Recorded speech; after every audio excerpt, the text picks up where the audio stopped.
Republicans also facing a big weekend no contest with the war of words between Donald Trump and Ted Cruz over their wives intensifying. That tabloid story, of course, with a list of rumored infidelities.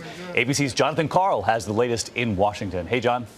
Good morning, David. Well, this morning there's a new twist. In addition to the allegations of sleaze and rumor mongering, Donald Trump is now threatening a lawsuit. He says Ted Cruz is trying to steal his delegates.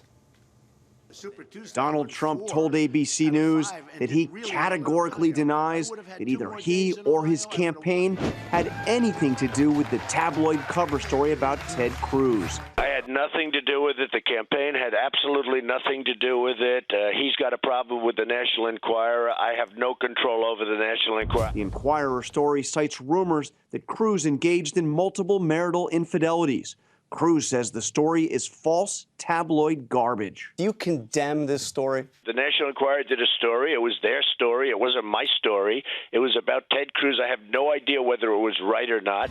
Trump claims he's the victim of personal attacks from Cruz after an anti-Trump super PAC released this ad last week featuring a nude photo of Melania Trump. Cruz insists he had no part in it. The fact that someone else who I don't know and have no involvement with used a deplorable ad. He used that as an excuse to go after my wife, Heidi. Attacking spouses and children is off limits. In another unusual development, a petition by gun rights activists is demanding the Republican Party allow delegates to bring guns to the convention this summer in Cleveland.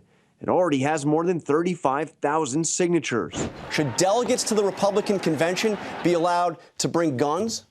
I haven't seen the petition at all. I'm hearing it now for the first time. I will certainly take a look at it, and I'll let you know. But I have not seen the petition. Okay, because you are, as you said, probably the biggest critic of gun-free zones of any of the candidates. Nobody's stronger on the Second Amendment than me, but I would like to take a look at it.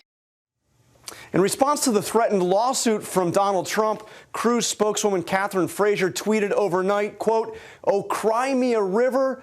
We have earned our delegates fair and square, and our momentum grows," rightfully troubling to Trump. Now, David, in entirely different news, Ivanka Trump, Donald Trump's daughter, has now had her long-awaited baby. It is son Theodore, and as you see in the picture there, born over the weekend. This is a baby that Trump has been talking about for some time, as you can imagine. The Easter gift for the Trump family this weekend. All right, John Karl, thanks very much. I want to bring in ABC's Matthew Dowd in Austin, Texas, and Kristen Soltis Anderson in Washington this morning. Good morning to you both. And Matt, I wanted to start with you. You've got Donald Trump here categorically denying that he had anything to do with that tabloid report. You've got Ted Cruz saying attacking wives, children should be completely off limits. Any question in your mind that this is the new low point in this race?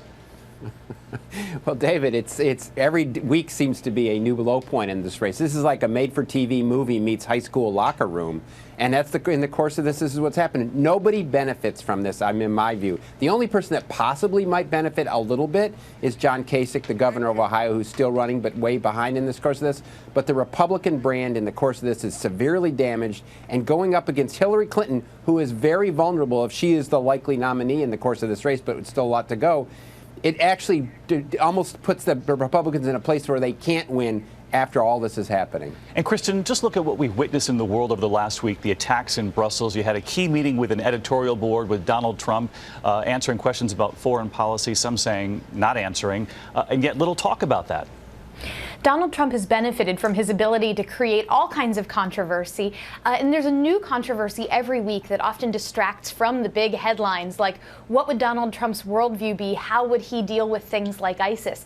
Donald Trump has, for decades, sort of benefited from being in the headlines and sort of knows how best to create controversy, and that's been a key part of his campaign strategy thus far. All right, Kristen, Matt, kicking off another week of politics in America for us. Thanks to you both.